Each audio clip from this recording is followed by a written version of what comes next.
Open Market is sponsored by AdLib, the self-serve DSP solution making advertising easy. What do the world's largest demand-side platforms have in common? They're effective, but they require large annual contracts and spend minimums. With AdLib, growing agencies get a single platform that connects to every top global DSP with no contracts, no spend minimums, and G2's #1 ranked support. That means access to the entire universe of TV, digital out-of-home, audio, display, video, and native without a hassle and with no blind spots. It's incredibly easy to use, plus it can automate most of the work your team spends hours a day doing manually. Get the most powerful media buying technology without the barriers to entry. Check out AdLib at getadlib.com today. Eric, you don't have the signature glasses on. I got it. I wear them, I get made fun of. I don't wear them, I get made fun of. Well, now they're a signature, so you've created an image. You not need for them, or are they just for aesthetics, or no? Oh, I need glasses. I'm not wearing them right now. And not wearing them, you've merely proved my point. It was good meeting you for the first time last week, Soren. That was a neat conference, and congrats on being on what was it, the Personality Award? No, thank you. It was the Charging Bull. Yeah, it was a Charging Bull award, and I appreciate it. Thank you, sir. Wow, he's absolutely reeling. It was nice seeing you in person, though, not through a screen. Yeah, definitely. We'll get more in Miami. Yeah, absolutely. We'll all be hanging out at Possible in a couple weeks. Eric, you might not know, part of where that's probably coming from is that Soren and I were texting yesterday about Lulu Chung-Messervy, who's basically like a much better version of me. Yeah, she tweeted something about like in the era of AI, we're all personality hires. And I think there's actually, to get into it, some truth there. Not obviously we're literally personality hires, like nothing else matters, but AI is really smoothing over some of the technical gaps between people, right? Technical gaps between engineers, between writers. Like if you're good at using it, you could take a mediocre writer, and they could become like a pretty good writer. And people used to say like it makes everyone the mediocre writers. I would now disagree with that. I would say, like, as someone who's graded a lot of papers in my day and like edited a lot of journalist copy, AI is now like a 90th percentile writer if you're like decent at using it and you can like give it examples and prompts and whatever. And then like the last 10% is taste. So that's one thing that's super interesting. The other thing is, like, I was talking to Chris Vanderhook yesterday, and he was saying that there was a theory about AI that like it would really level the playing field, and that like low performers would use it and they would become like average performers. But he said, obviously as the CEO of a decently large company that's just like sees a lot of different people, the people who are using AI the most at Viant are the people who are already the top performers, and they're just using it to become like super high agency, like mega performers. Your reactions? Yeah, I mean, I think it makes a ton of sense. I mean, there was another viral tweet around, if you're smart, pivot to being hot. And I feel like living in Miami, I'm ahead of the curve on that. I don't know on that, but I'm definitely ahead of the curve. And you could also say, even too, in perhaps in a cynical way, Miami's ahead in terms of its focus on creators. What type of creator is, I think is another question. But yeah, no, it certainly feels like, particularly, I feel like the sort of go direct thread, Joe, that I know you've been talking about, and also I think Lulu pioneered, but like it just sure feels, particularly for marketing, that the sort of most effective mechanisms for gaining attention and interest in the work that you're doing. I mean, Joe, I know you've written a few newsletters about this, but it's just like direct, simple communication from sort of important people, developing a reputation and, sort of a personality. And it sure seems like X, the Everything app, is a principal way to do this. I mean, I continue to see notes on Twitter around like the sort of the way to get work is just to be visible on X, and perhaps ideally provide some takes that have some durability. It feels like in some ways, if you can like figure out how to use these AI tools, to help you in whatever you do, no matter what your line of work is. But obviously you guys are both founders. It allows you to do the personality stuff more. So it's like, it goes back to what you said about, Chris saying like the smartest people are using this and, distancing themselves from the pack even more, feels like that's a good example of that, right? Where you can literally spend more time on Twitter, spend more time just posting shit because, the day job is just, being augmented so much by AI and some of these tools that allows you to just be in like, personality, BD, customer acquisition mode in a way that wasn't possible, a few months ago. Yeah, I'll open the kimono on my process and how it's changed the way I do things. So I think something that's always differentiated me from most marketers and that allowed me to build the agency is when people are talking, and obviously we do this on the pod as well, I'm pretty good at seeing the threads and then saying, okay, this is what we're really saying. And so when I'm doing a call with clients, we'll be talking about various issues. And I'm like, if I meet with Chris Evine, it's like, okay, we're going to do these 3 posts on these 3 topics. And I would take notes as the call was going on, and I would have like sort of rough drafts of the posts. And so that already was the big difference between like me and the average marketer, I think I can say. Now, in the past, before AI got really good, I would then have to go back to those drafts and make them like polish them. That polishing has now gone down to like a 5 to 10 minute process because AI does the polishing. So I'm on the call. I figure out what the concepts are. I sort of write the notes. I take what I think is important from whatever Chris or someone else smarter than me is saying. And then I just plug them into AI and distill them. So to your point, Eric, about like highly productive people getting so much more time to do like other things, like I can now be on the call with the client. We're brainstorming together. We figure out what we want to say. And then AI does the polishing. So that just saves me 30 minutes of legwork. Now, per client, it feels like an infinite amount of time that can be reallocated toward, marketing the business, actually meeting with more clients, like relationship building, the stuff that AI can't yet do. And every basically knowledge economy job will have a version of this that, can be transformational for productivity if leveraged appropriately. Yeah, Joe, I think one thing you've done really well, at least on Twitter, it feels like you have particular convictions about things. And I think one thing that AI cannot do today, I don't know if it will ever do, is have conviction about like sort of a durable conviction.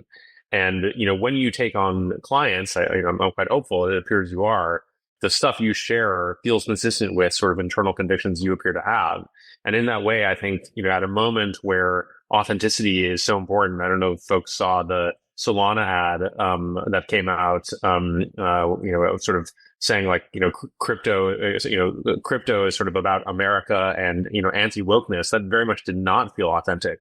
And so it appears that sort of your just sort of consistency in particularly in and around authenticity, perhaps as enabled by AI, so that you're able to sort of continue to just develop sort of consistent viewpoints relative to sort of all the noise that's going on, feels quite effective. Like AI doesn't have an inherent perspective, but it's also very good at learning someone's perspective and then inserting it into different contexts. And so that's very powerful if you're someone like me who works with, a dozen plus clients and has to see the world from their different points of view, because you can teach AI, okay, this is how X client thinks about a topic, and then it will help you iterate on that. So that's the other thing is like, it doesn't have a point of view, but if you have a point of view or you're good at putting yourself in a lot of different heads, you can then train it to maximize productivity from all of those different vantage points. So it's an iterative and cooperative process. Yeah, that makes sense. Soren, is there an analog or an example in your work, the way Joe just walked through, how he's using this to augment what he does completely, in a new way? Do you have an example? Do you have a thing? Yeah, I mean, we use AI in many places. I mean, I think one thing worth observing, and I don't know if you've seen this on Twitter, though, it comes about quite often, is I don't know, perhaps you saw the shtick of there's a founder of same.dev. He created a service that would clone any website. You put in the URL and it would just straight up clone it. And he vibe coded the entire thing. He just like wrote the entire thing with cursor. And it appeared that after he did that, it turned out that sort of his process of vibe coding actually ended up causing all sorts of auth issues. It appears, indeed, I'm no bear on AI capability, but it appears that AI, like one thing that AI is today is not so good at is dealing with auth stuff. And that's like a place where we spend most of our time. So we have not been vibe coding our auth pieces. I think that's probably a good thing for us to share. Yeah, we are not vibe coding our authentication mechanisms. That said, for example, Crosshatch is built in a monorepo. Claude, I don't know if folks have tried Claude Code, but Claude Code can just sit in your repo and just read all of your code. Claude is extremely good at reading your code and generating documentation. We've gone through a number of iterations in our docs. Like 2-3 weekends ago, I started on an improvement to our docs. It took me like a day to do maybe 1 or 2 sections, and then I just asked, "Hey Claude, could you please study our repo, study the style of the documentation that we've written? By the way, I also like how Anthropic and Stripe write their docs. Could you please read our code base and continue to generate docs in this style?" And it worked quite well. Was able to move very quickly. So we very much use tools where it can be effective. Soren, you're a very advanced person. I posted something on LinkedIn a couple of days ago, and you commented, and I read your comment and then your comment to your own comment, and I didn't know what you were talking about. And I didn't want to embarrass myself publicly and be like, dude, like, what is this? I'm going to ask you about that later. But for the listeners who are similarly in my boat, I'm just going to hit you real quick. Can you define 3 things? Number 1, vibe coding. Yeah. Well, okay, look, I feel like it's all right. Don't give him that much credit. He just hangs out on Silicon Valley at Savant. Vibe coding is just like talking to either Claude Code or Cursor and asking it to create stuff. And maybe you're looking at maybe you're looking at the code that's generated. Maybe you're not. In some nerdier circles, I guess, folks are actually trying to carefully define vibe coding and actually the software that's created from vibe coding. It seems like vibe coding very likely will generate a new type of software relative to sort of the perhaps, and this is a loose definition, but perhaps the more mature software stacks that folks have been creating. But vibe coding is very much what it sounds like. Okay, great. Thank you. Number 2, can you define auth for the audience in the context that you gave it in your example? Sure. Crosshatch allows users to basically log in with their personal AI.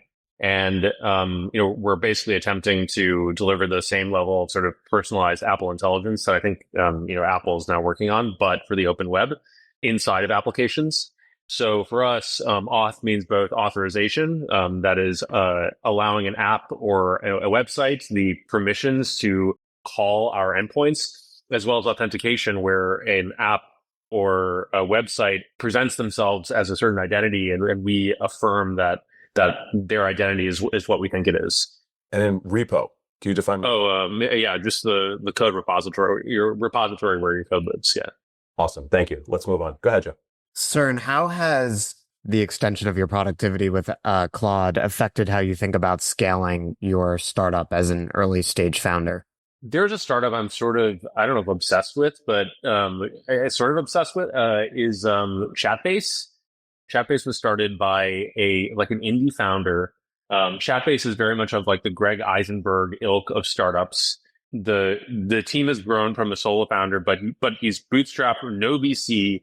Team is super small, and they're just like, I think they're pulling in, I don't know, like the founder posts revenue numbers on X. They're doing super well on a tiny team.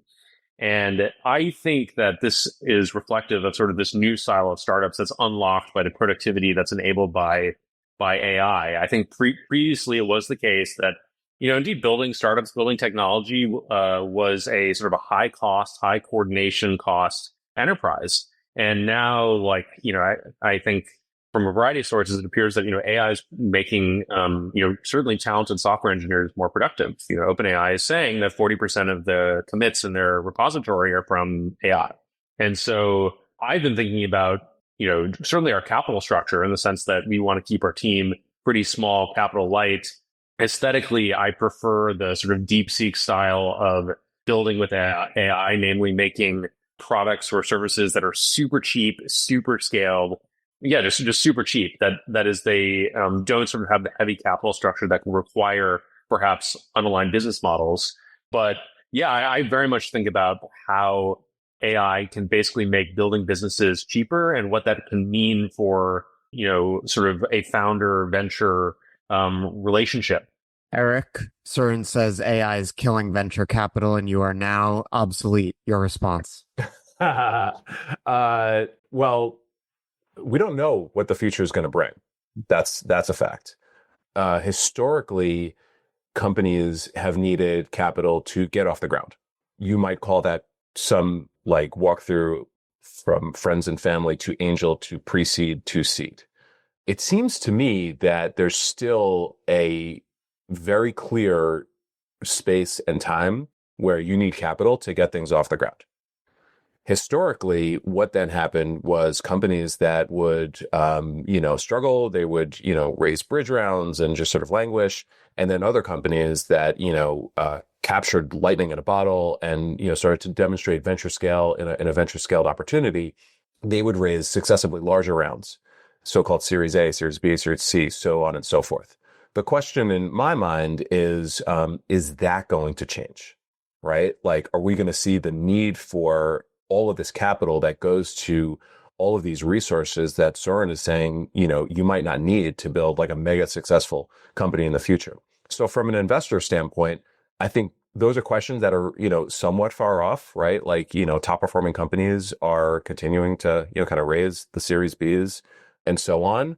But I have my eye towards the future. It might be smaller. It might be more purely early stage. It might be, kind of building around an ecosystem that is, just like getting companies off the ground, launching them, and then being there to support them and helping them scale. And maybe the future of venture is earlier stage. And if that's the case, I feel really good about that because I think that's an area where we play quite well, but we don't know.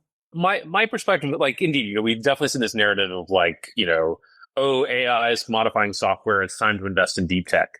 It's definitely true. Like, I think one place you do not want to sit in is sort of basically the middle where you have launched an enterprise that an indie developer, vibe coding, Greg Eisenberg coded like startup can go after you. I think a really bad place to sit is you raise venture dollars and like there's an indie startup that is like going head to head against you and they're winning deals. That just seems really bad.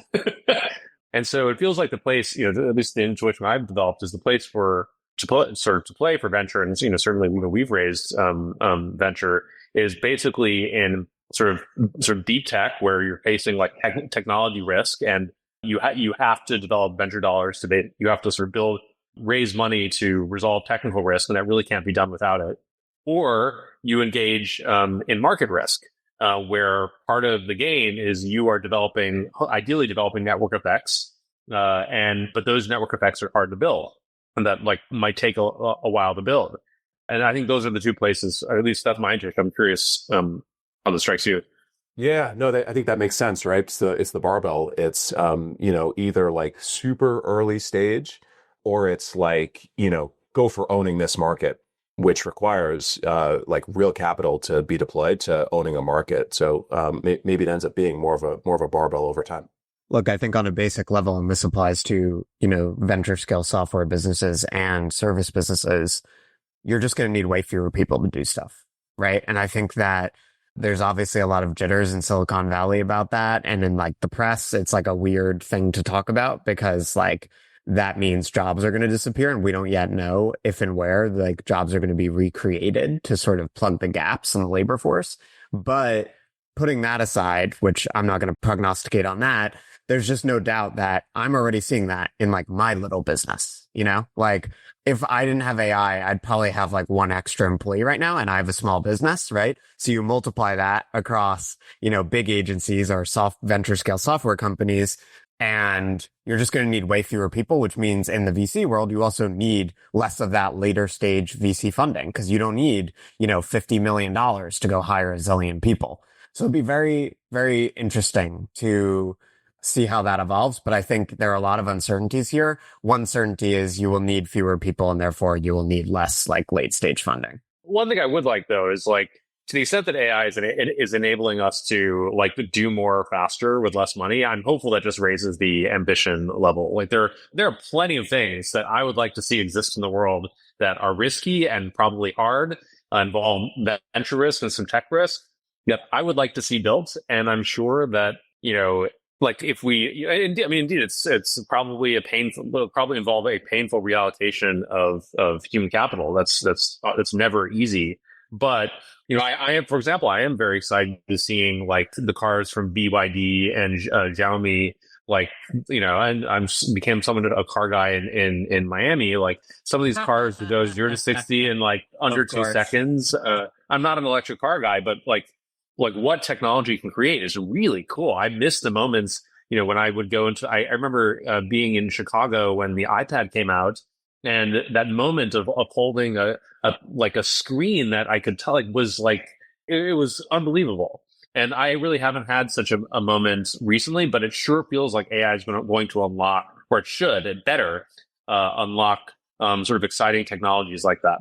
Yeah, I mean, I think in addition to streamlining and saving time, like it should expand our conception of what we can accomplish, right? And for some people that might be like going after like a much bigger mission. And for some people like me who already own like humble service businesses, it's like, look, I'm going to do with like 3 people what you used to do with 20 people, right? And that's sort of the mission for now. Eric, Soren and I were texting yesterday and we were saying, because Soren is a Miami propagandist and I live in New York and we're both in the tech industry, we often talk about like the Silicon Valley, New York, like Miami triangle. Really, it's a dyad, but like sometimes we let Soren believe that Miami is a part of it so that he feels better. It's okay. You have your Lambo, you're on the beach, there are a lot of hot people. It's fine. You do whatever you gotta do. I'm gonna come. I want you to take me in your Lambo around Miami to the cool places. Anyway, we were saying that for the first time in like a long time, if ever, given the way like the AI buzz is distributed geographically, Soren and I have been feeling like it would be kind of cool to be in SF right now, which is a feeling I've never had because like I've been to SF and like I don't particularly gravitate to it. Like I love New York. I also really like Miami and LA actually. But I do think there is such a deep optimism in SF, obviously about these sort of groundbreaking type technologies and like what can be achieved, where they're like, we're going to do AGI, we're going to cure cancer, we're going to build rockets and whatever. And as we've talked about many times, like joking about adtech, like Stephen List from Open Ads was saying this, like adtech people are like, we can't make better ads. Fuck you for saying you're going to make better ads. Are you crazy? Who do you think you are? These ads cannot be more than 2% better, and AI is not going to make it better. You propagandist lying mother effer. And I would like to be in a more optimistic setting. So I'm trying to bring that to New York because I just rented a nice new apartment and I don't want to move to SF. So we gotta bring that optimism here. But it's interesting to think about that sort of difference in cultures and the attitude toward AI. I haven't spent time in San Fran, similarly, since the pandemic, basically, short for a trip or two. But I hear from the people on the ground that, the feeling is one of optimism. And I think that, again, I just sort of kind of use our world of ads and marketing and ad tech as a lens to view things. I hear that there's so much talent that is like looking for a space to apply that talent to. And, what we're trying to do is, evangelize the scale of the opportunity and all the cool things and all the negative people that, you can upend, turning some of that, kind of highly technical AI talent to ad tech. But I also think that New York is getting more optimistic. I also think New York is getting better. I said this yesterday. It's like it's long been the center of gravity for like media, marketing, advertising, historically, because all of the media companies were here, because all the agency holdcos were here. That created an ecosystem of ad tech companies. And then this next generation of ad tech companies that are the emergent leaders, invariably, they're like here in New York, like it or not, kind of personality, quirks and aggressiveness aside. I think New York is the place to be, and San Fran should come to New York. What do you mean personality, quirks, and aggressiveness? That's not to be associated with us. Also, please catch that Eric was like, I just stopped in SF during the pandemic, there's a VC network where they all go to Andreessen's mansion and get shot up by a blood boy to inoculate themselves against COVID. I know what you were doing. And I know that on a random weekend, you went up to Gates' mansion and you saw his blood boy too, didn't you? Eric, I'll protect you on this one. I saw sort of two things. One, in protection of Miami, I saw a note from this guy who provides policy analysis to NGOs and otherwise, sort of a very high level sort of analysis and advice. And he was saying that sort of LA is out and New York is basically the new Paris, basically a lifestyle city, and perhaps no longer or less so a center of gravity for business. Perhaps it's coming to South Florida. Well, I guess we'll see. But I think, wishful thinking, no doubt. Totally wishful thinking. But Eric, I think in some ways, so on one hand, what Joe says really does resonate with me. The conversations in San Francisco are just totally optimistic. We are creating I don't know if you've seen the Sesame demo. It's probably one of the most compelling voice AI examples I've ever seen. It feels just like her. It's quite extraordinary. Those folks are building an SF. At the same time, I don't know, I'm personally compelled by the writings of Sam Lessin and the folks at Slow, who say that AI is really an enabling technology that will benefit incumbents. The real opportunities in AI are basically where AI unlocks new markets, like net new markets. And Joe was writing earlier today about SF folks are usually anti-ads, but they end up sort of finding their way back to ads. And I think one thing that New Yorkers are very good at is is markets. Markets tend to be very detail oriented, super in the weeds, just, quants, New York's the land of quants, ad tech came from finance folks. I feel like in some ways, eventually the economics, certainly for the economics of these very large labs, who need businesses to support the capital that they've raised, will find their way back to New Yorkers. But at the same time, I would very much, I would sort of like to see the New York conversation evolve from, I can't do this, parenthetically, because I'm not, engaged with these technologies in a meaningful way. I mean, that's my view, to what new markets can we create with AI? And that's a place I think New York will win. They will totally win. We're good at making markets here. It's what we do.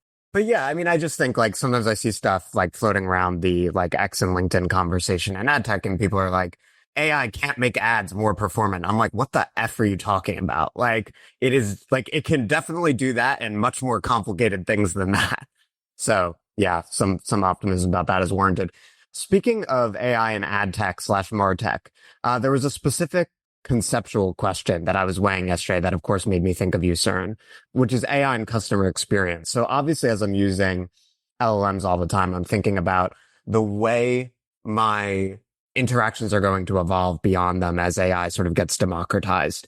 And I'm thinking about how shitty search has been for the last 10 years or so, and how much better LLMs are at capturing exactly what I want, and giving it to me with great granular detail. And this was the first time that something you say a lot, Soren, made sense to me, which is you're often critical of the sort of part of the ad martech apparatus that exists to share data behind the scenes. And your point, as I understand, is that it's not going to be necessary, and it's not going to be the modality through which personalized experiences are delivered in the AI era. Now, what you say is the consumer's going to bring their context, right, to each, let's say, brand or retailer. And then that's going to inform the personalized experiences. And you can fill in the blanks for me. Another thing that one might imagine is that the modality would just be it's exactly you just kind of tell them what you want. And again, they return very granular details. I think the question there is how much context does the consumer need to bring with them, and how much is lost when you don't have that context?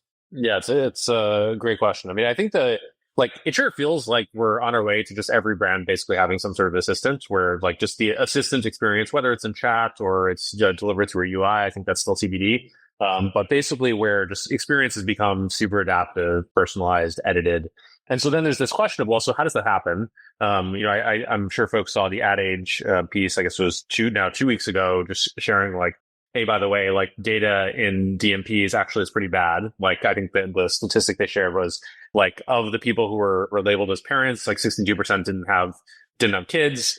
Those that were labeled as moms, 50% were men. Like, you know, if the DMP is the pathway to personalization, and that doesn't require, you know, notably a DMP doesn't require any action from a user because it all happens behind the scenes, that's just not going to work. Like if an AI is sort of using you know, data from a DMP and saying, oh, like you're a mom and here's some baby stuff and you are a dude, that's going to be pretty weird. So I think just like even putting the privacy piece aside, just on the effectiveness, from the effectiveness perspective, data from a DMP is not correct. And so that context is just not going to be, I think, that relevant for language models. You know, I think it's sort of also interesting, like, I'm sure, Joe, I don't know if you've turned on memory on in ChatGPT. I think folks have had sort of differing experiences with it. Maybe offline we can talk about sort of the linguistic or semantic reasons why, I don't know, it might not be so effective. But certainly, like ChatGPT, and I don't know if folks also saw the interview that Sam Altman did with Ben Thompson and Stratechery, but it sure appears that OpenAI is like on its way to being a major consumer play that is developing, if users use the memory feature, like a lot of context about a user. And so when you just sort of start to think about like who has the most context about a user, is it a brand with like a few data points inside of their CDP or access to DMP data that's actually incorrect, or is it OpenAI that through ChatGPT has like all of these memories from conversations? Whether it actually reflects, sort of real-time consumer needs, I think is an open question. Or is it an aggregation of all of the user's context that she brings with her, probably provided in the same number of taps that it might be to log in with your OpenAI account? You know, our hot take is that, and maybe it's not that hot, is just that it's going to be the latter, because for brands that actually provide a fully adaptive experience, like we sort of imagined from the movie Her, she's, a user is going to be able to bring all of her past purchases, all of her exercise, all of her YouTube likes to a new experience or to a brand. And that brand is going to, through perhaps an agent, is going to adapt their experience to that user specifically. I think the last place to look at it is actually a really fascinating piece from this guy, Dave McCrory. From over a decade ago, Dave McCrory coined the term data gravity. He released this. Actually, it's fascinating. So it turns out Salesforce owns the URL database.com. Like years ago, Salesforce was, over a decade ago, Salesforce was going to launch the property database.com. It's such a bummer that it doesn't exist, but I think it'd be such a, I feel like, it'd be great maybe if Supabase, if somebody bought it, because it's such a great URL. Dave described this idea of data gravity where, when businesses, and this was in support of the sort of thesis of why Salesforce was launching database.com, but the idea is that when a service develops so much data, services will gravitate toward like the sort of center of gravity where the data live. And so our position is that, context is king. And our view is that sort of like context is king. And the way that adaptive experiences will develop is by a user aggregating all of her context, because that's the most relevant, the most real time. And that will enable these adaptive experiences that allow for brands to compete with the perplexities and OpenAIs of the world. Can you be the bridge between like everything OpenAI knows about someone like me and then the brands and retailers who need to use that intelligence to deliver the experience? Or is that not the right way to think about it?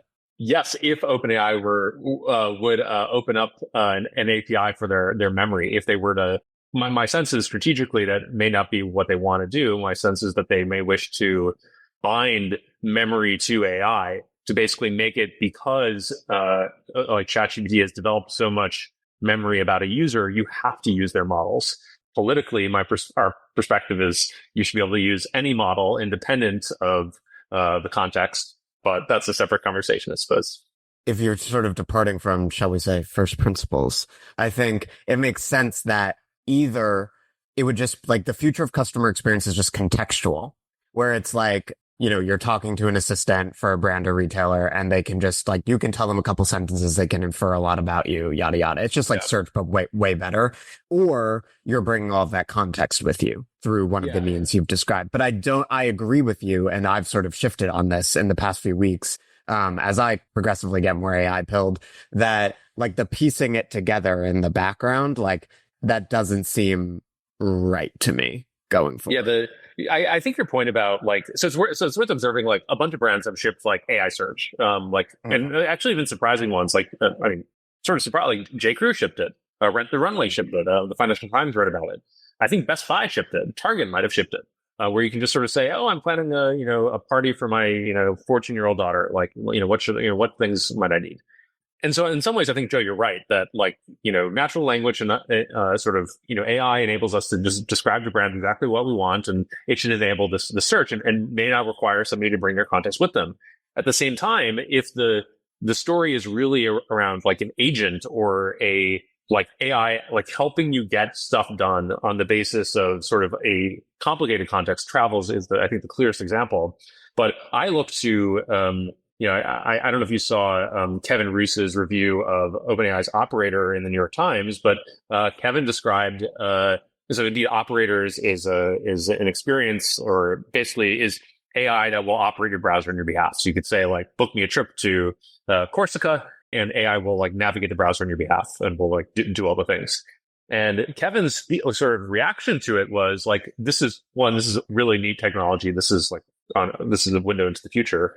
But at the same time, he described, and I quote, he described the experience as the world's most insecure intern, because it was constantly asking him questions of like, oh, do you like this thing? What about this other thing? I'm going to do this. Are you sure about this?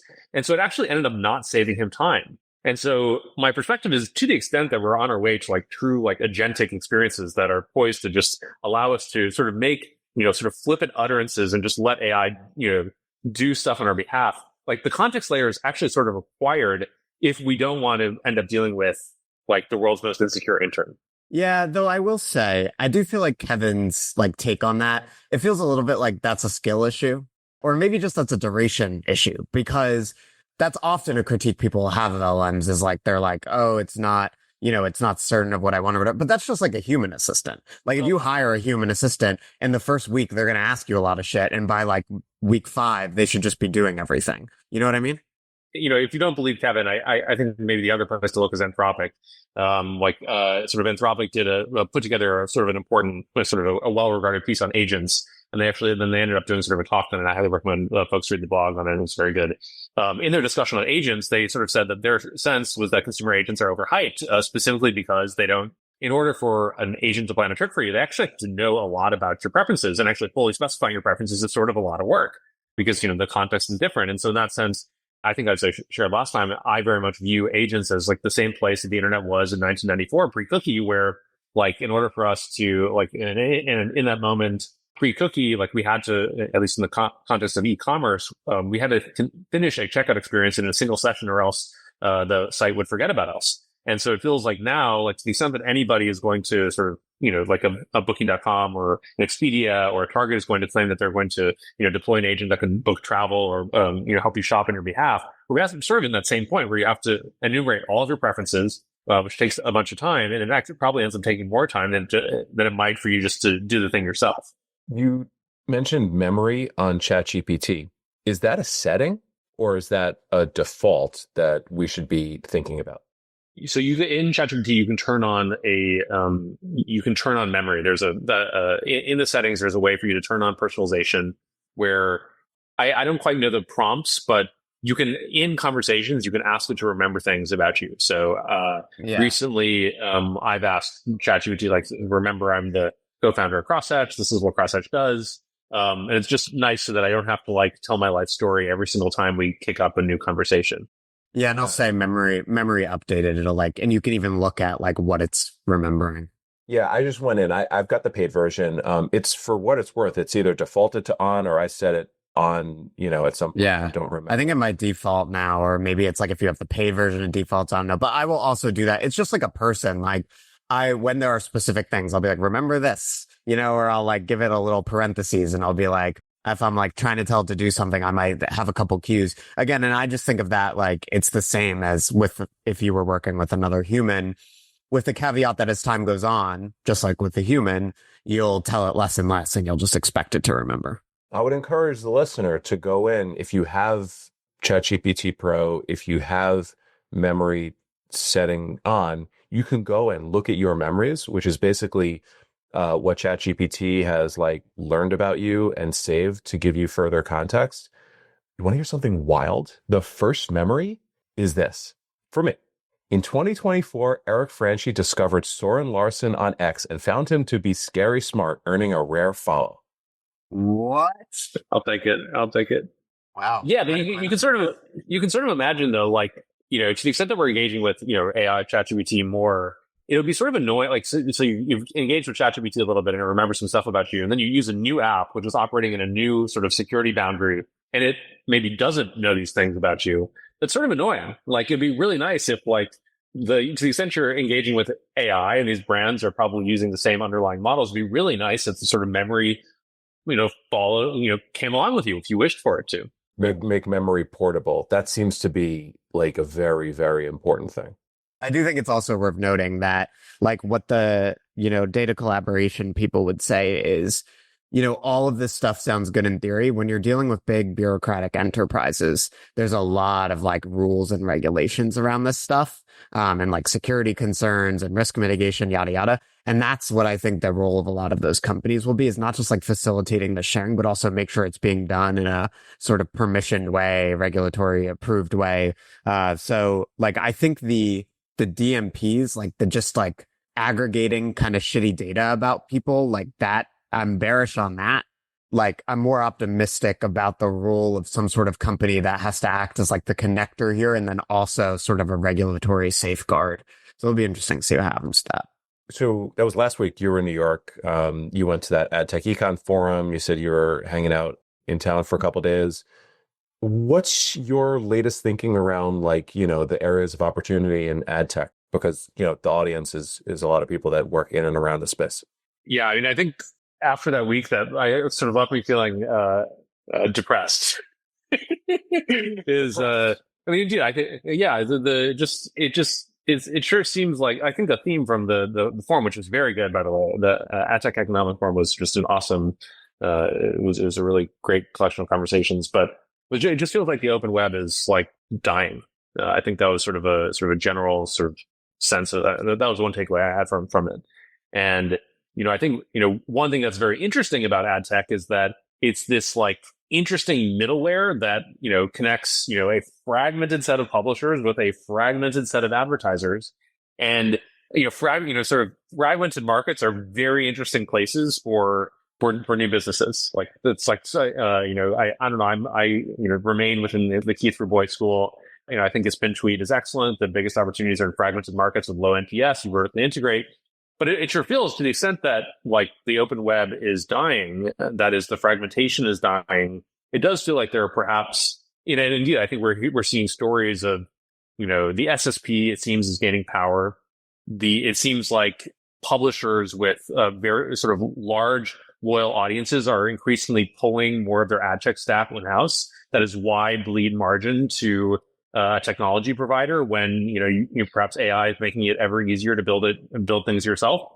I'm very excited for the capabilities of AI to better align ads with users. It sure feels, there was a conversation I think Brian O'Kelly kicked off this morning around sort of like, what are the sort of big opportunities for advertising in AI. It sure seems like AI will unlock some opportunities, but the fragmentation that I think powered a lot of the ad tech ecosystem and feels is perhaps collapsing.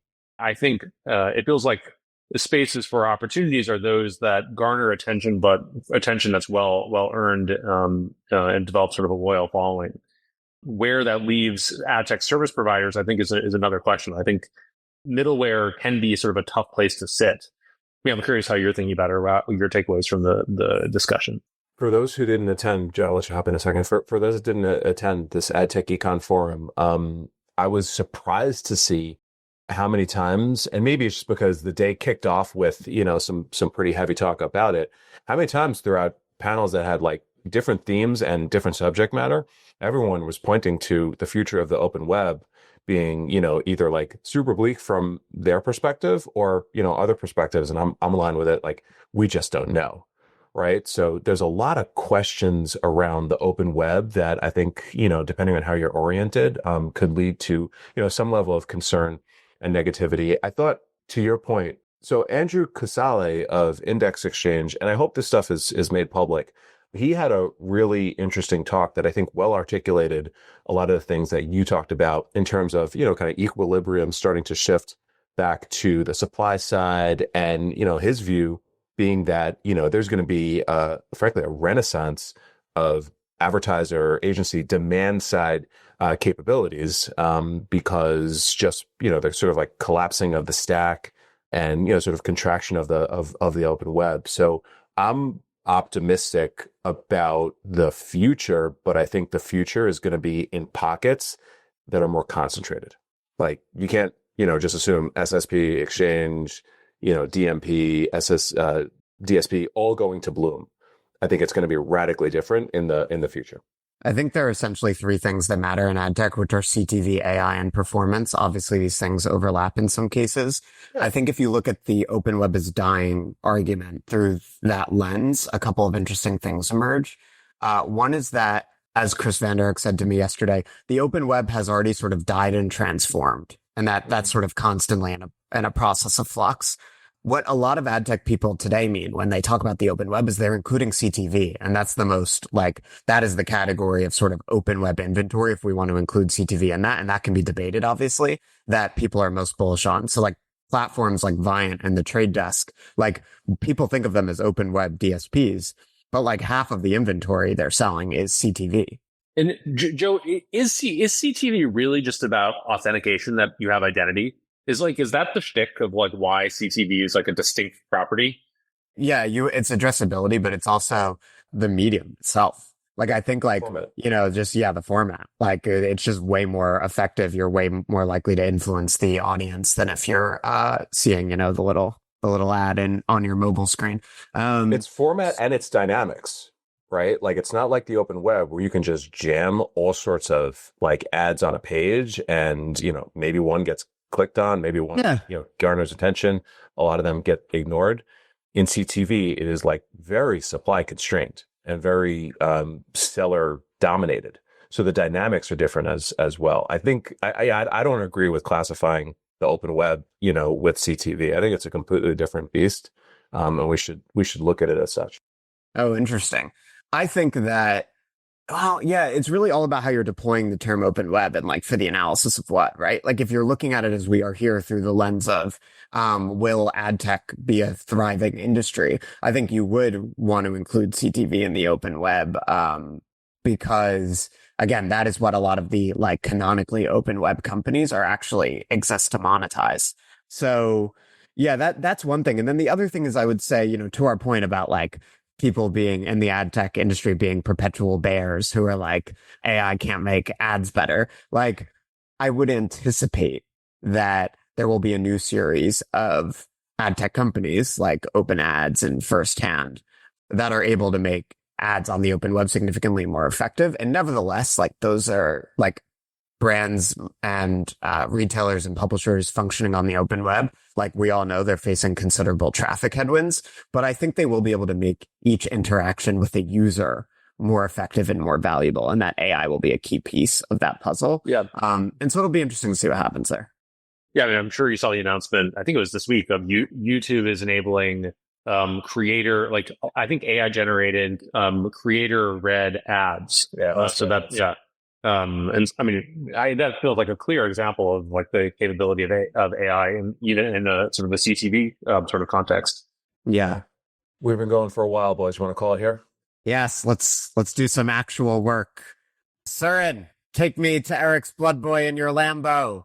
I do not drive a Lambo. The Lambo is for renters. I think a Lambo is inappropriate. I prefer the Porsche Mom. Yeah. All right. Well, you're gonna have to rent one for when we're down there next month. Yeah, Eric will hook us up with the secret VC inoculations. All right. Bye, everyone. Take care. Thanks.